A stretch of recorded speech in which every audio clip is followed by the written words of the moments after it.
antemano decir exactamente lo que ha de suceder. Tú eres quien está en control, tú eres quien conoce todas las cosas. Gracias, Señor, por los tiempos que hemos tenido en esta congregación.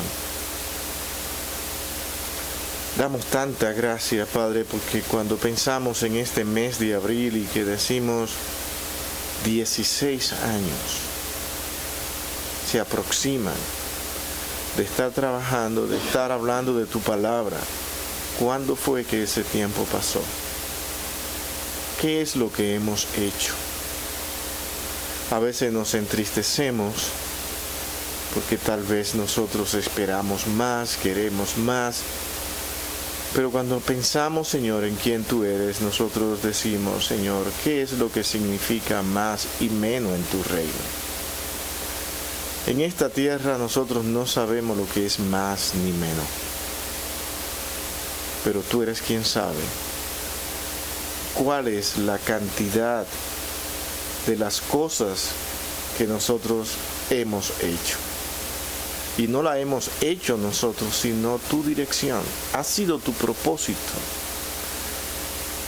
que nos manejemos de esta manera. Y no seremos más ni menos en el cielo, de acuerdo a lo que tú, Señor, nos enseña, por lo que el hombre pueda ver. Ayúdanos a ser fieles a ti, ayúdanos a hacer tu voluntad y a permanecer, oh Dios, haciendo lo que debemos de hacer. Que Satanás no nos confunda en medio de un mundo que es ambivalente, que es inconstante, un mundo que camina sin seguridad y sin dirección, porque todo lo ve a la luz de los logros materiales. Ayúdanos, oh Dios, a poder servirte con integridad.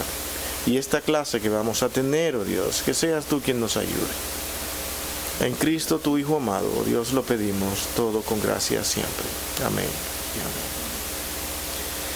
Hermano, hoy no sé cómo va a funcionar, pero habiendo nosotros dado un vistazo la semana pasada al párrafo 7 de esta confesión de fe en su capítulo 26, yo necesito saber qué es lo que nosotros hoy tenemos hasta ahora, qué nosotros creemos cuando pensamos en la iglesia.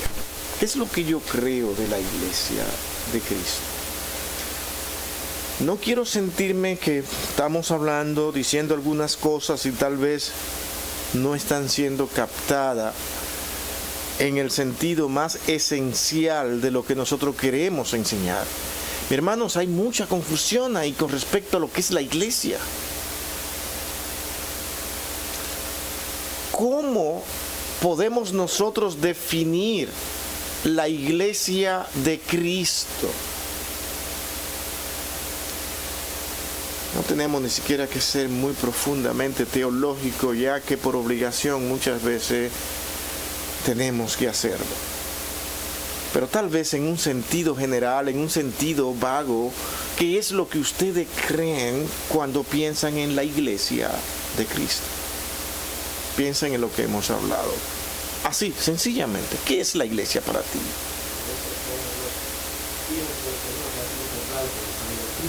Buen punto. Los hijos del Señor comprados, mantengan eso, comprados por la sangre de Cristo. ¿Y quién conoce? Ese es el punto importante. Aquellos que son comprados por la sangre de Cristo. ¿Qué cosa más interesante? Estamos hablando de los puntos más sencillos y fáciles. Cuando le damos la oportunidad al hombre de que lo defina sin pensar en Cristo, sino decir autoritativamente, somos, entienden lo que estamos diciendo acá, somos la iglesia de Cristo. El solo hecho de decir, de añadir somos, ahí hay un problema. ¿Lo pueden ver ustedes? Porque estamos refiriéndonos a un grupo específico, a un conglomerado, posiblemente con un nombre. Somos la iglesia de Cristo. Ahora, yo puedo decir aquí como congregación, bueno, aquí todos han levantado las manos, han hecho profesión de fe y nosotros podemos decir igual como Pablo le escribía a los santos en tal iglesia, esos son los hijos de Dios, y podremos decir, somos los hijos de Dios los que estamos aquí, pero nosotros no somos únicamente los hijos de Dios aquí. Ni podemos decir que lo que tienen el nombre de esta congregación son los hijos de Dios, ni lo que son comprados con la sangre de Cristo. Porque los hijos de Cristo son lo que dice Marianela, aquellos que solamente lo conoce el Padre. Cristo lo podía ver. Yo quisiera tener la mente de Cristo para poder ver quiénes son en todos los tiempos. Es que Cristo, mi hermano, la gente no quiere entender que en Juan 10 Cristo vio a todos los salvados.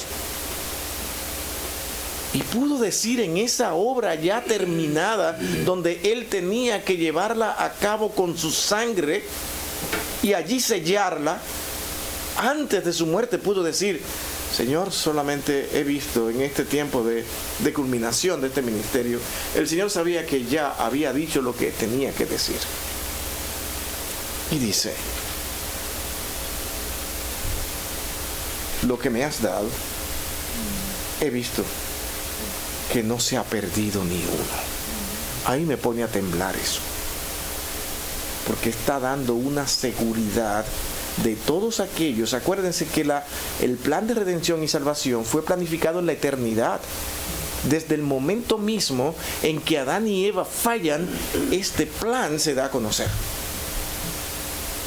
Van a necesitar a alguien que los redima. Luis. Dios te dijo lo que yo iba a hacer. Porque el Padre le dio al Hijo. Pero el Hijo sabía. Dios Padre le dio al Hijo y él dijo que no había perdido ninguno. Él sabía. Pero ya te me quitó. Entonces, mi hermano, vamos a seguir andando. Necesito verlo a ustedes hoy acá, dando la clase. La iglesia de Cristo. Quiero oírlo de su boca.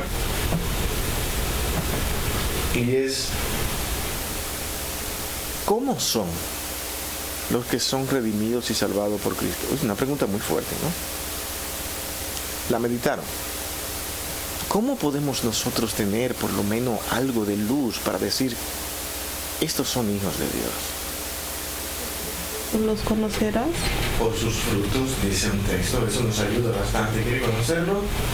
El creyente da fruto. ¿Y cómo yo doy fruto? Es por obra. Sí, y cuando el Espíritu Santo mora en ti. Y también, pastor, muchas veces podremos engañar al hombre un tiempo, pero tarde que temprano va a salir a la luz en realidad si somos lobos disfrazados de ovejas. Exacto. Fíjense lo que me atreví a decir, es por obra. No hay un solo creyente que pueda decir soy creyente y no manifieste obra. Y a eso que Santiago apela, lo vimos aquí el jueves pasado, que nos extendimos un poco, gracias a Dios, que tuvimos la fuerza para extendernos, porque puede ser que no nos podamos entender. ¿Ves? Que no todo es malo, ¿no? Sí, hasta no dejamos ni a Ivonne a terminar de hablar, se quedó con la palabra. No te preocupes, te vamos a dejar el jueves que viene solita para ti. Así es que vas a dar la clase. Fue un buen tiempo necesario. Mis hermanos, miren el paso que llevo. No quiero correr. Quiero que nosotros podamos entender por lo menos los puntos básicos. Aquí Ivonne ha dicho algo interesante. Sus frutos. Y los frutos nos llevan ¿a qué? A manifestar obras. Pero sin embargo Pablo dice que la salvación es por fe. Noten, no es una salvación que me justifica a mí cuando yo digo yo voy a hacer obras para salvarme, porque ahí hay una incongruencia en los planes de Dios. Entonces cuando yo digo, bueno, ¿qué hago? Es porque yo tengo que ejercer fe. Qué bueno, sí, tenemos que tener fe más las obras. Entonces van juntas. ¿No? Que es complicado, ¿ves? Que cuando empezamos a analizar las cosas se nos complican. Pero no es tan complicado realmente. Porque yo creo en Cristo. Vayan más atrás. ¿Quién es que me llama? Y escuchamos su voz. Dios no llama a alguien para que no le escuche. O sea, Él no está, por favor, escúchame, te estoy tocando en la puerta. Por eso es que Apocalipsis es claro. Yo toco la puerta y entro. Porque el que está dentro me escuchó. ¿Se entiende? Entonces, cuando Él toca, oyen. Y cuando Él entra, ¿qué es lo que ocurre cuando Él entra? Transformación, cambio, entendimiento, luz. Mi hermano, al que Dios ha llamado, ni siquiera si conoce poco le interesa, sino que ahora Él tiene un corazón que dice, ¿cuándo fue que yo tengo esta fe tan grande? Porque el Señor puso esa fe en ti. Entonces, es la fe el medio que Dios usa para salvarte. Porque hay otro problema más y se lo quiero complicar. Estamos hablando de la iglesia. Y la iglesia se forma de esta manera. Por hijos de Dios llamados a ser redimidos. Y por medio de la fe, entonces algunos llegan a la conclusión de decir, bueno, es que entonces tenemos que decir, si somos justificados por la fe, entonces hay una fe salvadora. No, la fe no salva. Y entonces, ¿qué es esto? Es que el único salvador es Cristo. Vamos atando cabo y todo lo que nosotros somos como iglesia es un grupo de personas salvadas en todos lugares del mundo, en cualquier lugar de nación y de todo, salvados por la gracia de Cristo, porque Él quiso salvarnos como Él quiere y a quien Él quiere, poniendo el querer así en nosotros como el hacer, y trabaja con nosotros para ayudarnos en nuestro quehacer diario a vivir en santidad, en pureza, dependiendo enteramente de Él. Acá. No, pastor, y si fuera solamente por la fe, todo el mundo fuera salvo, porque muchas personas tienen fe en ídolos, estatuas, en árboles, en lo que ellos quieran creer. En eso está puesto su fe, pero es en quién tenemos la fe. El que nos va a hacer salvo es la fe en nuestro Señor Jesucristo, que Él es el que nos va a hacer salvos.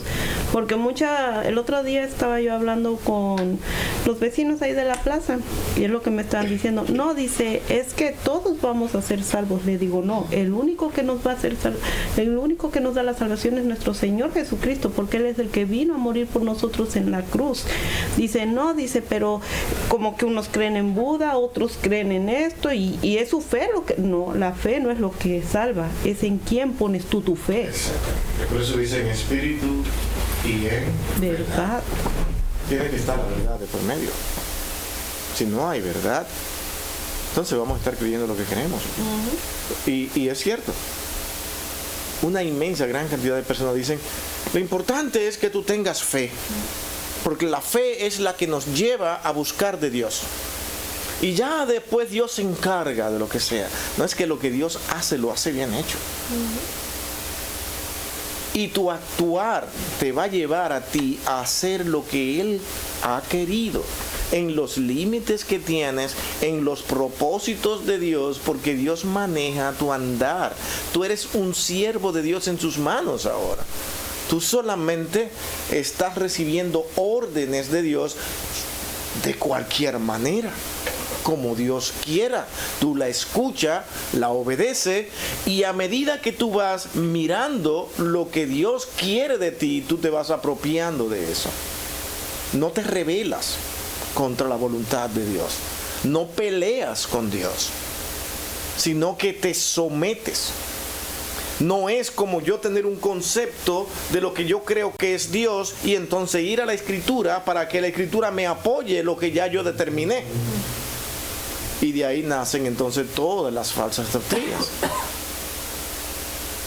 Yo no puedo ir a la Escritura para que la Escritura me apoye ahí, porque te vas a encontrar que aún los brujos van a la Escritura y encuentran un texto bíblico. Hermano, no sé si ustedes vivieron eso, porque yo me tocó vivir entre medio de todos ellos, pero de manera muy fuerte. Y tú vas a un lugar de esos centros de brujería y la Biblia está abierta. Y ellos dicen que eso viene de Dios. Y que te citan y comienzan a leerte pasajes bíblicos.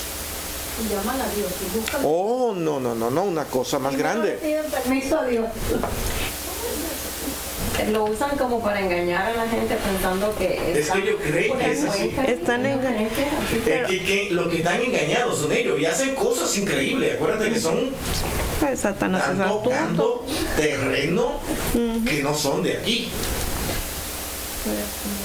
Entonces, esos seres te confunden, te engañan y tú crees que tú llegas a ser un ser divino con cualidades especiales. Ese hombre cree que la tiene, porque es capaz de adivinar cosas y de decir cosas. Es fuerte. Lo que un creyente normal no puede saber, a veces ellos lo saben. ¿Creen que esto es fácil? Esto no es un juego. A veces la gente dice, no, créeme, no, esos son falsos. No, tienes que tener cuidado al decir eso. Porque esa gente, tú lo que tienes que ver es si realmente sus conocimientos y lo que ellos expresan viene de Dios. ¿Y cómo tú te das cuenta? Es leyendo su palabra. Pero leyéndola en todo su contexto, en sus propósitos. Y lo que la Escritura a ti te enseña todo el tiempo es que tú debes venir ante Dios creyéndote insuficiente. Porque esa es la justificación. Yo soy justificado porque yo confío en que Dios a mí me ha liberado, a mí que soy un ser insuficiente. Y entonces, como ser insuficiente, Dios ha permitido que ahora, por creer en Él, yo comience a actuar y manifestar cosas que en verdad son de beneficio a los demás y que vivo para Dios dando frutos. De que soy una persona diferente a como el mundo vive. Mi vida, mi forma de hacer las cosas son diferentes a la manera en que el mundo actúa. Entonces doy dando frutos. La fe, nos quedamos aquí, la fe no es la que me salva. Entonces, ¿quién es que salva? Es Dios mismo. Yo no puedo hacer una obra para presentársela a Dios. Señor, gracias, mira, aquí te traje esto. ¿Cuánto vale esto? ¿Cuánto me das por esto? Porque eso es lo que creemos. Dice, bueno, sí, está bien, esta no fue tan buena, pero esta tiene más valor, Señor. Vamos a negociar aquí, tú y yo. Porque óyeme lo que yo tuve que sacrificarme por esto, Señor, tú lo sabes, tú lo ves todo. Así es que, por lo menos, ponle un poquito más a mi corona ahí. Pues qué bueno. Creo que tenemos eso en la mente y creemos que Dios lo está mirando así de esa manera. Pues Sí. qué buena obra pudo hacer el ladrón en la cruz, pastor. Bueno, Estaba siendo crucificado El Señor dice, tú estarás conmigo en el paraíso hoy. porque creyó en Él. No hay ningún... déjeme decirle que hay algunos que son capaces de encontrarle obra. Aquí, esto es increíble. Le encuentran obra que yo digo, pero ¿y cómo es posible? Yo ni se la voy a decir lo que ellos dicen porque para mí no tiene sentido. Dice que no te pone tanto en tener como la fe. Dice que hasta la fe es un don de Dios. Y como se habla mucho, nosotros nada más aportamos el pecado. Después, todo lo hace el Señor. Y el Espíritu dice que intercede con gemidos indecibles. Nosotros sabemos cómo somos hijos de Dios porque nos duele lo que hacemos y decimos, wow, le estamos faltando al Señor. Y Él pone ese deseo y ese entendimiento, lo pone el Señor también. Y En una ocasión, un hermano predicó en una iglesia y habló del tema de que la fe nos salva, de que la fe es el medio que Dios utiliza, y utilizó una ilustración de esta manera que es muy válida. Dijo, bueno, tú estás en un pantano y alguien te ve que te está hundiendo, no puedes salir o no tienes las técnicas para saber cómo salir, porque existen técnicas para salir de los pantanos, ¿sabían eso? Pero no tienes no ves la manera, no sabes cómo salir de ahí, y aparece alguien y te extiende una rama. Tú te aferras a ella y esa persona que te extendió la rama te va a alar, vas a salir. Ahora tú defines, ¿quién te salvó? ¿La rama o la persona que cortó la rama y te la extendió? ¿Quién te salvó? ¿Pero qué medio utilizó? Por eso es que la Escritura dice, por medio de la fe. La fe no te salva. Cristo utiliza la fe para que tú entonces creas en Él y te salves. Es el medio. ¿No es eso lo que dice Efesios? No hay que buscarle. No por obra para que nadie se gloríe, sino por medio de la fe.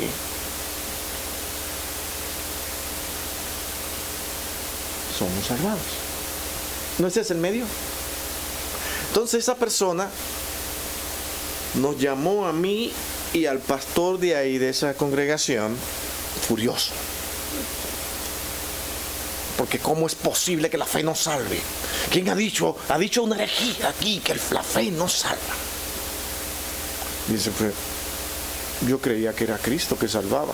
Fue lo que yo le respondí. Y entonces la fe es el medio que Cristo utilizó para salvarnos. Entonces sí salva. Ah, bueno, perfecto. Entonces tenemos dos salvadores. Tenemos Cristo y la fe. Se unieron. ¿Eso es lo que tú dices? No exactamente así, pero sin la fe no podemos salvarnos. Sí, entonces la fe me salva. Me quedé así. Y está Cristo también junto con la fe para salvarte. O sea, Cristo buscó un ayudante para que le salvara. O utilizó la fe que tú tienes para salvarte a ti. Y todo eso es para llevar al hombre a decir que yo ejerzo fe. Y de esa manera, cuando yo lo ejerzo, ya es una obra.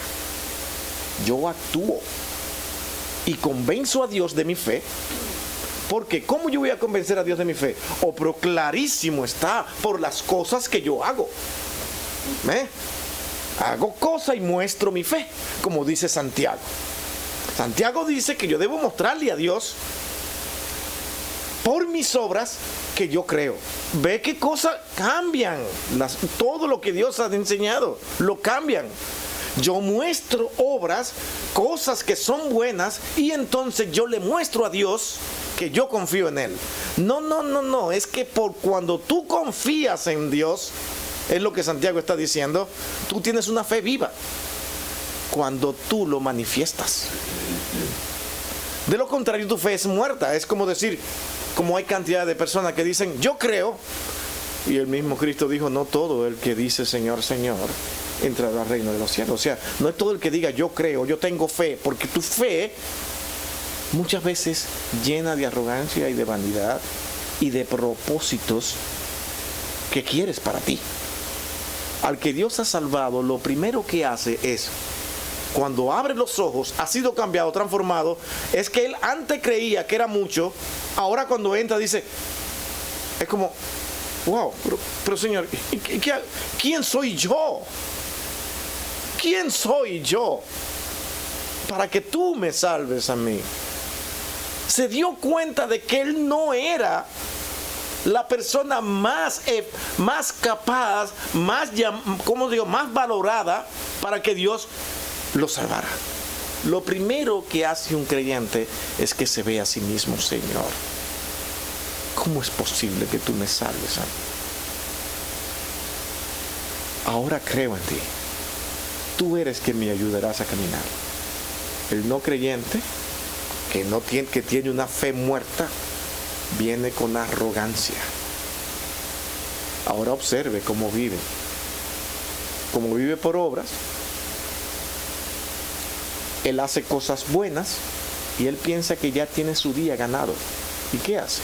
que se va a hacer todo lo que quiere porque ya le hizo suficientes cosas. Entonces su mente está condicionada sin que se dé cuenta. Por eso son personas que muchas veces ven las cosas como nada, actúan como nada, porque como es por obra, ya yo hice suficiente hoy, ya tengo bastante con qué pagarle a Dios.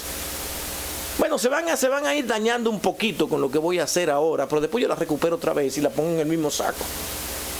Entonces parece que ellos están siempre entrando obra y sacando obra, entrando obra y sacando obra, y viven como quieren. No se puede vivir pensando que por mis quehaceres, por mis obras yo puedo llegar a Dios. Es que yo, como persona cambiada, con una fe viva, yo soy salvado. Okay. Y muchas veces, pastor, hasta en las mismas obras que el Señor pone en nosotros a hacer, muchas veces las haces con gozo, pero hay cosas que el Espíritu Santo te manda a hacer y uno como que está un poquito, como que no quieres hacerlo en tu humanidad. Pero el Espíritu Santo está ahí, te está diciendo, haz esto, haz esto.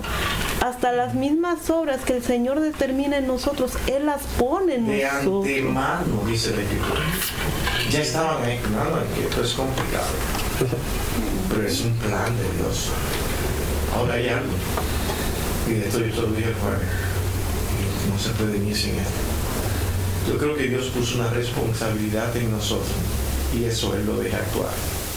En esa parte es lo que muchos confunden con es mi libre albedrío para hacer. No, Dios no te salva a ti por un libre albedrío que tú tienes.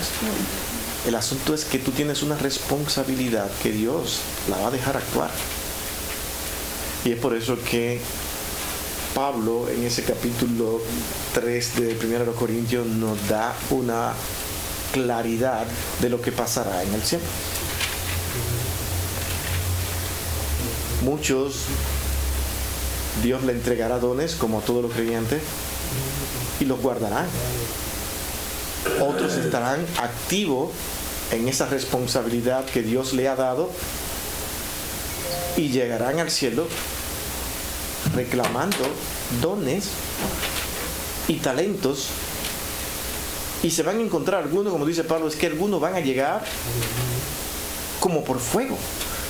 El fuego es un instrumento que Dios pone ahí, no literal, sino para dar a entender que el fuego purifica todo. Es cierto eso, ¿no? Los alimentos que nosotros comemos son purificados por el fuego, no los podemos comer crudo, muchos de ellos. Hay algunos que se lo comen crudo. Yo nunca he aprendido a comer de esos sushi, no lo sé comer, nunca he aprendido. Y hay gente que se mueren por eso.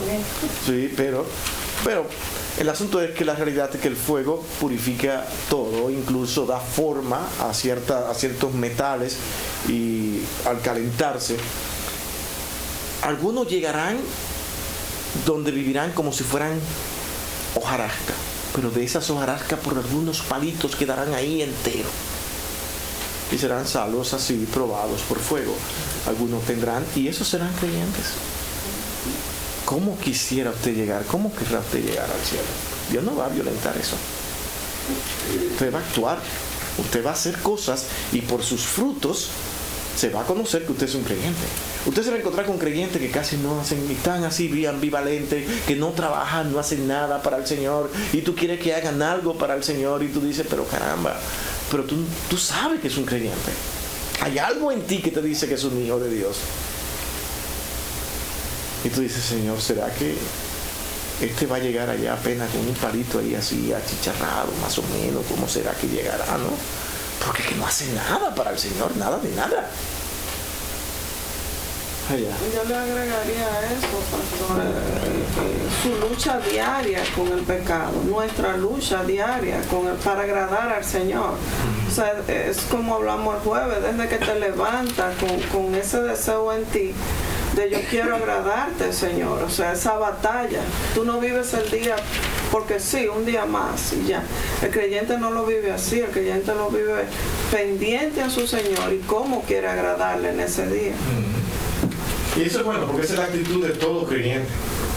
Aún ese mismo creyente que hemos mencionado, que no hace nada, vive con esas mismas batallas.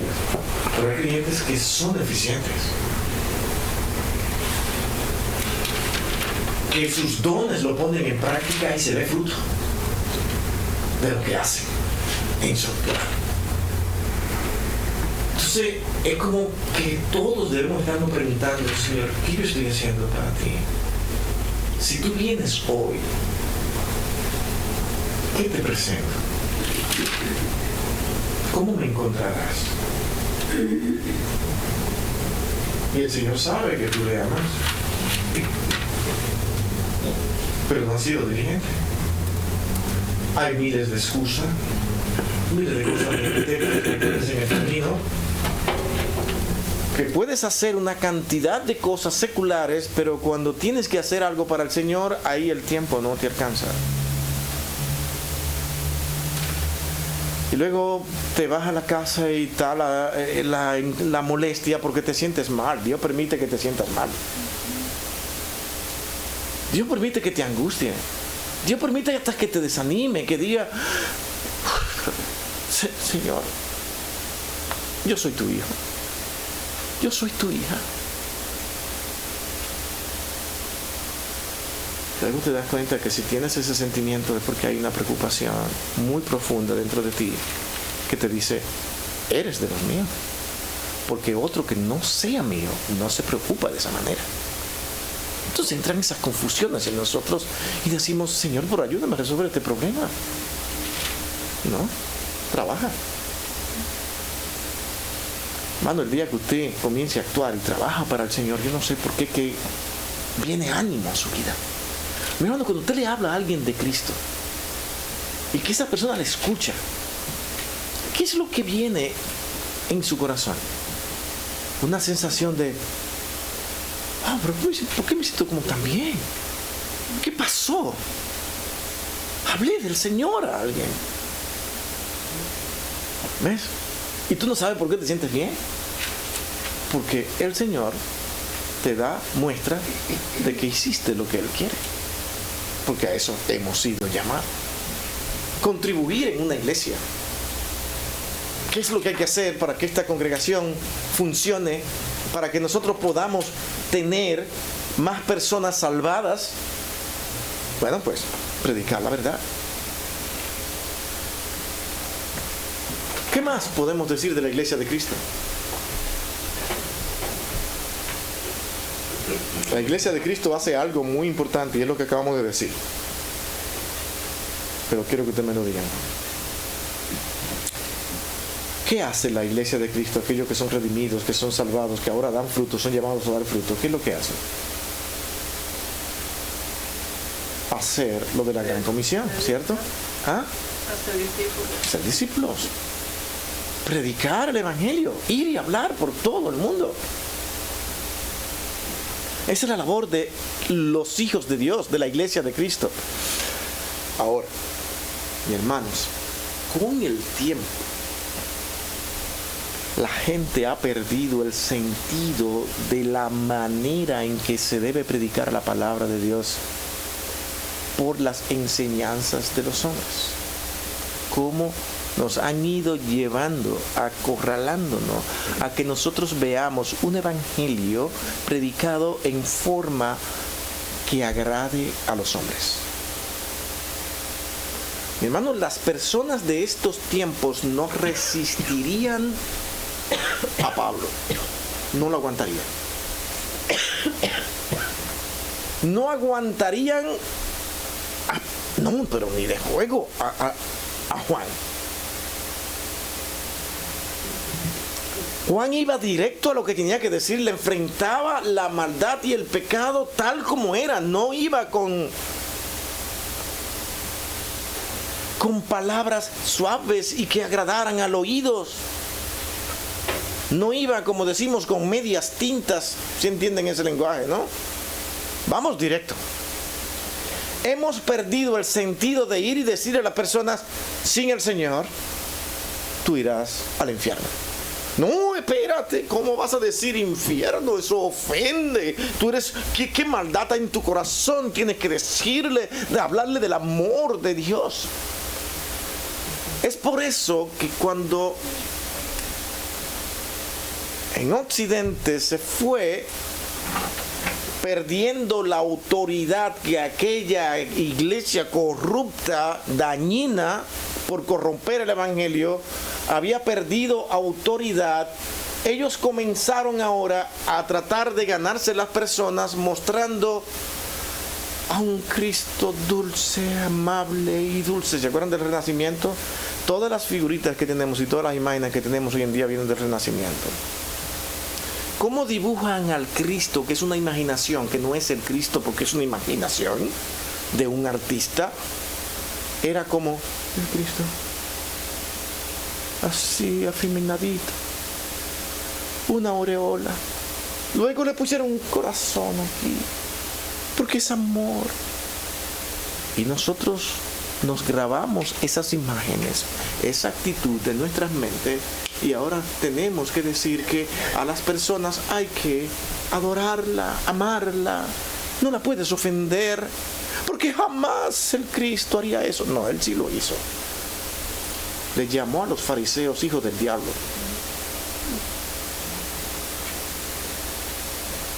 Y muchos no querían escucharle, sino que querían matarle para llevarle a la cruz. ¿Por qué? Porque se enfrentó a las falsas enseñanzas de su tiempo y en su mismo pueblo. ¿Cómo lo hizo? Diciéndole: ustedes están mal y son unos hipócritas. Cristo mismo supo que decir, dice: ustedes ven a esas personas, ellos hablan muy bonito, hagan lo que ellos dicen, pero lo que ellos practican ni de juego. ¿Sí o no? ¿Está en la Biblia o no? ¿Y quién lo dijo? ¿Cree que Cristo podía ser amado por eso? Este hombre nos va a dañar el negocio. Este hombre es un peligro, no puede estar vivo. Hoy en día, los evangélicos son tan amables, aquí sí me gusta. Sí, ellos sí saben decir cuánta prudencia, cuánto tacto. Hermano, olvídese del bendito tacto. Las personas no necesitan ese tacto. Necesitan escuchar la palabra de Dios ahora, porque lo que le espera después, ellos lo van a ver y tú nunca se lo dijiste. Porque tú fuiste muy dulce y muy amable y tenías miedo a que ellos realmente te rechazaran por la manera en que tú les presentaste el evangelio. No sé si me están entendiendo. Miguel. Tengo una pregunta. Los fariseos, el Señor lo reprendió de esa forma porque los fariseos, ellos sabían el Antiguo Testamento. Ellos sabían quién era Dios, ¿verdad? Porque ellos estaban empapados de las cosas de Dios. Entonces mi pregunta es, hoy en día, si una persona no es un fariseo, nunca ha conocido de Dios, ¿cuál es la forma de yo hablarle de Dios a él? ¿Atacándolo o trayéndolo con amor? Bueno, espérate, no lo podemos confundir acá. Termina. Porque me dice usted, está explicando que el Señor a los fariseos les decía que eran hijos del diablo porque ellos conocían de Dios. Ellos ellos ponían más mandamientos de los que eran. Entonces, mi pregunta es, ¿se les habla igual a una persona que no ha conocido al Señor como así, de esa forma? Tú tienes que ir a la persona entendiendo la verdad de lo que es el evangelio, no de lo que yo creo que es el evangelio. Porque hay gran cantidad de personas allá afuera creyendo que el evangelio es una cosa y es otra. Es el caso de los fariseos. Los fariseos mismos estaban apelando a su salvación en base a una genealogía. Si nosotros somos los hijos de Abraham, entonces estamos bien. Somos los hijos de Abraham. Y el Señor le dijo: así no me diga. Son los hijos de Abraham. Está apelando a una realidad de lo que es el evangelio. Dice: si ustedes fueran de vuestro padre Abraham, las obras de Abraham harían. Ahí viene entonces ahora el enfrentamiento. Pues si no hacen las obras de Abraham, entonces ¿de quién son hijos ustedes? Porque Abraham fue llamado, salvado por fe, justificado y purificado para ser padre de muchas naciones, no de una. Entonces, ustedes, ahora díganlo ustedes, ¿de quién son ustedes? ¿Hijos de Abraham o de vuestro padre el diablo? Lo puso a pensar. ¿Qué haríamos nosotros hoy al predicarle a una persona? Presentamos el evangelio, le destapamos la confusión que tienen con el evangelio, pero cuando vamos a hacer la aplicación dice: uy, no, espérate, que aquí es muy duro. ya no le puedo decir eso, ya él por lo menos sabe que el evangelio que está enseñando no es correcto, ahora permíteme ir con más amor. No, la persona no capta cuando tú lo endulzas, se cree bueno. Pero Tienes que enseñarle, mira, si realmente lo que tú crees del evangelio y que tú crees que te vas al cielo creyendo eso, déjame decirte que no, tu dirección es otra. Tu dirección es el infierno.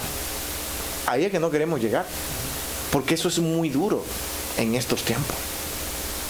Y los pastores de hoy te dicen, no te atrevas a decir eso, porque le haces daño a su corazón y no le permites que él piense en verdad, en el gran amor de Dios, o sea, en la figurita de Cristo allí.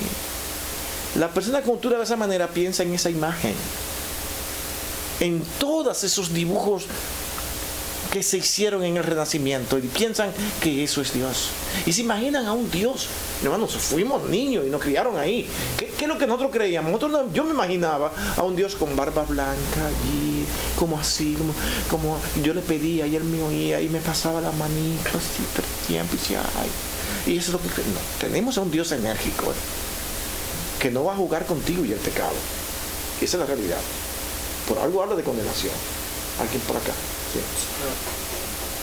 sí, porque le iba a comentar que creo que cada uno de nosotros tenemos una historia de cómo fue que nosotros vinimos a los pies del Señor, porque en algún momento una persona nos habló del Señor con amor y haciéndonos ver que somos pecadores, que todos somos pecadores. Entonces yo hago la pregunta porque muchas veces podemos correr el riesgo de caer en el fariseísmo, en de yo soy mejor que tú, si tú no me crees lo que yo te digo. Ese es el problema. Entonces, yo te entiendo perfectamente. Entonces, sí. Se puede llegar a tenemos que tener en cuenta que cada vez que nosotros le hablemos a alguien tenemos que ser como publicano. Sí. Porque él reconoció de lejos quién era Dios y que él era un pecador. Entonces, por eso hago yo la pregunta, porque no es que yo no sepa, y es que yo siempre trato de hablar con una persona como si fuera mi primera vez que a mí me están hablando, y no hacer que la persona, yo me bloquee. Sí. O sea, que digan, no me importa que tú me digas porque tú estás equivocado. No te presente como que tú eres el mejor, el más sino llevarlo. Pero no le esconda la verdad. No, claro que no. Sino que yo digo, sí, porque puede haber un peligro en que, como yo ya sé de Dios, pues yo te voy a forzar a que tú conozcas como yo conozco. Entonces podemos caer en eso, en que yo soy mejor que tú, pero no, hay que, o sea, llevarlo, yo sé que tiene que hablar, entender a que es un pecador y que necesita de Cristo para ser salvo. Sí, pero esto es importante. Fíjate que las personas, cuando tú le dices, mira, esta es tu condición y tú irás a este lugar y esto es lo que pasará contigo si no buscas de Dios, a lo que ellos siempre van a apelar es para defenderse, porque como se encuentran entre la espada y la pared, tú le estás mostrando amor, misericordia, le estás diciendo la verdad, ellos siempre te van a decir, entonces tú eres superior a mí. Siempre se van a escudar en eso. ¿Por qué? Porque es la manera de salir. Eso es lo que no me gusta de ustedes, que ustedes se presentan como que son los mejores. Yo realmente soy un ser humano, cualquiera, yo falto, yo peco, sí, todos lo hacemos. Pero tenemos un temor a Dios. Y si yo no vivo con ese temor a Dios, yo también lo tengo. Entonces, si tú tienes un temor a Dios, ¿por qué vives como vives? Porque haces todo lo que haces, tú no te da temor, tú hasta te ensalzas, te glorifica de todo lo que tú estás haciendo, porque como tú eres humano, no, el Hijo de Dios teme a Dios, y cuando ese temor no está en ti, es porque tú no lo has conocido. Yo no soy superior a ti, solamente que Dios ha hecho una obra en mí que me hace temerle a Él. ¿Se entiende? No soy superior, nunca, siempre aclárale, jamás digas eso, no soy superior porque somos exactamente igual, sino que Dios puso algo en mi vida que me hace temerle a Él y lo quiero compartir contigo, pero en la dirección que tú llevas no vas en buen camino. No se salga, no lo suelte porque le hace daño. ¿Me entiendes? No lo puedes soltar porque déjame mostrarle amor. No, muéstrale lo que hay. ¿Entiendes? Acá, Valentina. Primera de Pedro 3:15 responde a esa pregunta cuando dice que debemos estar siempre preparados para presentar defensa con mansedumbre y reverencia ante todo aquel que os demande razón de la esperanza que hay en vosotros. El asunto es, el Señor conocía el corazón de los fariseos y sus pensamientos, y el Señor sabe por qué Él los confrontó de la manera que lo hizo. Nosotros no conocemos el corazón de la gente, pero muchas veces nos olvidamos. Y la Biblia dice que el Evangelio son buenas nuevas, pero para que la gente pueda entender las buenas nuevas, tienen que entender la mala noticia primero. Sí. Tenemos que decirle, tú estás enemistado contra Dios, tú eres enemigo de Dios, y si tú no buscas a Cristo, tú vas al infierno.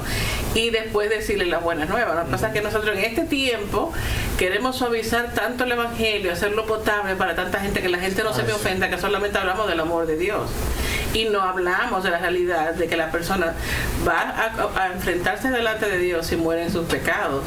Y eso es aborrecer a una persona. El no presentar a Cristo de la manera que la Biblia lo presenta es no amar a la persona. Es que ese es el punto.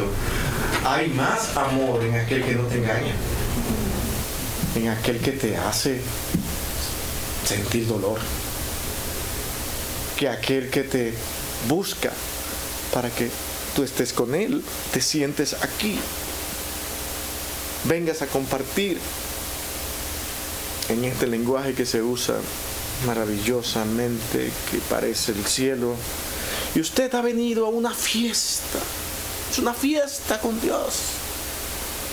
Entonces tú comienzas a observar todo lo que se fabrica para esa fiesta, y tú dices, ¿realmente es una fiesta donde los ángeles puedan participar? Tú te preguntas eso.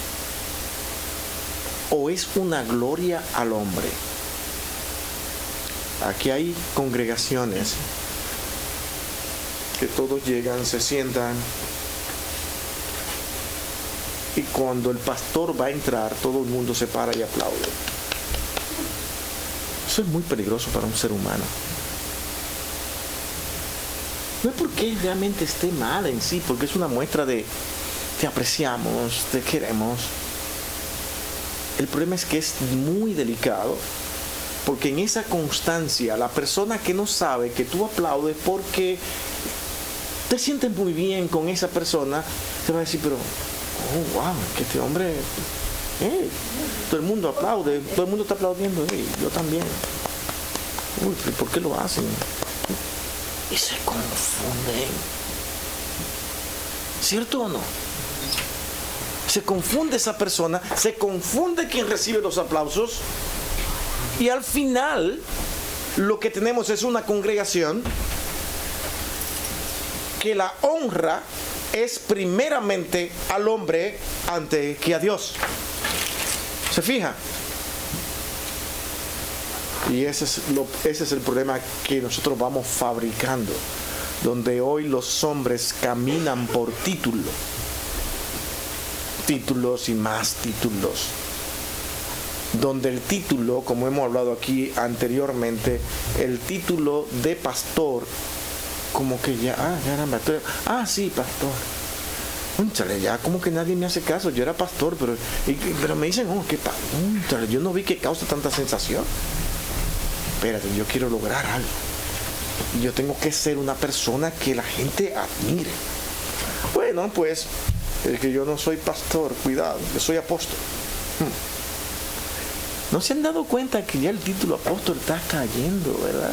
Como que ya lo están ligando con el mismo de pastor, como que se parece, pero yo soy apóstol, ¿y por qué me trata como si fuera pastor? Soy apóstol. ¡Ey, soy apóstol, espérate! Oh, sí, pastor o apóstol, no sé, me da lo mismo, no. ¿No será que yo tendré que recibir el espíritu de un ángel? Entonces, yo tengo que ser un arcángel, ¿no? Sí, eso es. No, a mí no me extrañaría eso, Recibí anoche una dirección y una iluminación, y Dios realmente permitió que entrara en mí un ángel y se ha quedado conmigo de tal manera que ya yo no soy más apóstol, ahora soy arcángel. La gente está loca, la gente lo cree. Déjame decirle que la gente es capaz de creer todas esas cosas. No sé cómo lo van a hacer, pero son capaces de hacerlo y de que la gente lo crea. Porque la gente muchas veces, si no quieren ir a la verdad, aceptan más fácilmente la mentira. ¿Por qué? Porque la verdad duele. Y ese es el problema. La verdad choca. Sí. Me cae lo que está diciendo porque tengo a alguien muy cercano que es una muchacha, es de la familia de mi esposo, y ella jura que ella es una profeta. Entonces la escucho, ¿verdad? Y la verdad tiene mucho conocimiento, pero es como cuando cae uno en el engaño, porque sí creo que es un engaño, de pensar que uno está como ahí de la mano derecha de Dios, es como lo miro como un poco soberbio. Es la necesidad de yo dar a conocer que yo soy tan buena persona y tan cerca de Dios, que Dios a mí, por mi actitud y mi comportamiento, me ha favorecido con algo que los demás no tienen. Entonces vivimos en ese afán de querer demostrar a los demás que yo no soy igual que tú, de que yo soy otra persona porque yo oro todos los días, yo voy al altar, yo hago. Entonces, si hacen eso y dicen, pero Señor, yo veo que los demás no hacen eso, pues yo tengo que tener algo especial. El ser humano es muy complejo y muy delicado tratarlo, porque a veces inconscientemente podemos llegar a creer lo que realmente no somos. ¿Por qué? Por cosas que hacemos. Hermanos, nosotros aquí queremos programar un ayuno, lo digo aquí públicamente, pero hay personas que, por ejemplo, ayunan toda la semana, 2 o 3 días, oran y hacen todo eso y ven que los demás no lo hacen. ¿Qué tú crees que puede pasar? Que se va a creer mejor que tú y que va a recibir bendición de Dios más que tú. Es como si Dios tuviera una obligación. Bien, te estás portando bien. Dice, Señor, no es por obra. Hagas lo que tú hagas, tú no vas a convencer a Dios para que Él haga contigo lo que tú quieres. Tú no puedes convencer a Dios para que Él sane tu familia, sane un hijo, haga lo que sea, porque tú vas a ir de rodillas a una capilla para que Dios lo haga. No son ese tipo de sacrificio que Dios quiere. Dios quiere que tú trabajes, como vamos a ver hoy precisamente, corriendo hacia la santidad, buscando a Dios para que Él sea agradado, donde tú mismo, mi hermano, el Hijo de Dios no busca nada de Dios. Él viene a dar. Y hasta que no entendamos que yo estoy aquí para dar, vamos a vivir sufriendo y amargados. Porque ¿cómo es que a mí no? Mano, he escuchado eso en la iglesia. Dios a mí, yo creo que no me ama porque Él no me concede lo que yo le pido. Y por eso es que no le gusta, la verdad. ¿Y por qué tiene que contestarte? ¿Por qué tiene que darte lo que tú le pidas? Él sabe lo que tú necesitas, sabe cuándo lo necesitas. Tú puedes pedirle que tú necesitas algo, pero el solo hecho de no contestarte, ya Él te contestó. Y tú dices, Señor, por algo no me lo has dado. Ahora no vas a pelear con Dios. Hay que saber aceptar. Porque es Él quien sabe, es como un niño. El hijo te pide de todo, está pequeñito. ¿Y tú se lo vas a dar todo lo que te pida? No, tú vas a decir, no, hijo, eso no es. Él lo va a entender. No, mi papá es muy malo, mi mamá es horrible. Uy, ¿qué clase de mamá me diste? Todo me lo niega, todo lo que me gusta. Eso es lo que... sí, pero tengo que comerme esa natilla que me da. Esa sí que es horrible, esa sí que es mala. Sin embargo, pues su mamá sabe que es la mejor, lo que más te conviene a ti, ¿no? Eso es Dios. Pero nosotros venimos ante Dios como que Él está obligado a darme lo que... No, es que hasta que tú lo entiendas, que tú vienes a ofrecer, no a que Él te dé. Y es en virtud de eso, de que Dios todo lo da por añadidura. Él te dio a ti ya lo más importante, que es la salvación. Lo demás, haz lo que quieras, Señor. ¿Entiende eso un incrédulo? No, para nada, no le pidas que entienda eso. Nosotros somos todos unos locos aquí. Eso es lo que Él va a ver. ¿Entiende? Pero el pueblo de Dios se va detrás de eso, porque ayuna, porque ora, porque hace todo aquello, entonces yo soy diferente. Estás haciendo lo mismo que el impío hace. No es así como Dios trabaja. A veces Dios utiliza a una persona, a veces no muy letrada, no muy capacitada en muchas cosas, pero con un amor profundo a Dios, y a esa persona Él lo utiliza. Salva personas. ¿Por qué? Porque son capaces de ir y predicar el Evangelio con toda entereza. Y eso fue lo que el Señor nos mandó. No fue, ve y muestra toda tu intelectualidad y todas tus capacidades y todo lo que tú eres capaz de dar a entender, aunque todo eso es importante. Más, yo tengo que prepararme todos los días, yo tengo que leer todos los días, pero yo digo, Señor, si tú quieres utilizar esto, úsalo para tu gloria. No quiero ser visto. Me da miedo que los hermanos a veces vean, uy, él se cree muy superior, y no lo digo por ustedes, sino porque como yo me presento ante Dios, Señor, mira, yo no soy lo mismo, ya había todo lo que yo entiendo. No, siempre seré ante los ojos de Dios el mismo ser inútil, que Dios en su gracia me ha permitido hacer cosas. Hermano, sí, dígame ya para que no vayamos. Para terminar, pastor, hace tiempo yo escuché un ejemplo que una persona dio sobre por qué Dios no nos da las cosas a veces, y él estaba dando un ejemplo como cuando un niño está chiquito y él mira un cuchillo en la mesa, él va y lo agarra. Entonces el papá lo mira y le dice, no, hijo, no agarres eso, porque deja ahí eso porque te vas a cortar. Entonces el papá viene, le da un manazo en la mano y se lo quita. Entonces dice, ¿qué piensa el niño? ¿Qué piensa mi hijo que yo le haya pegado? Ay, tan bonito que está ese cuchillo y yo quiero agarrarlo y quiero jugar con él, ¿y por qué mi papá me pega? Entonces él explica y dice que así es Dios con nosotros. Él no nos da todo porque es como eso, es lo mismo, porque nos puede hacer daño si nos da todo lo que le pedimos. Es así, es así. Estamos en sus manos y Dios sabe lo que necesitamos. Y lo bueno es que Él dice, no nos dejará a nosotros mendigar pan. Confía en Él. Confía en Él. Hermano, yo estoy a punto de dejar el trabajo. Yo no sé cómo voy a vivir, pero yo no sé cómo. Pero Dios cuidará de mí. No sé si voy a poder terminar de pagar el carro o qué, no sé.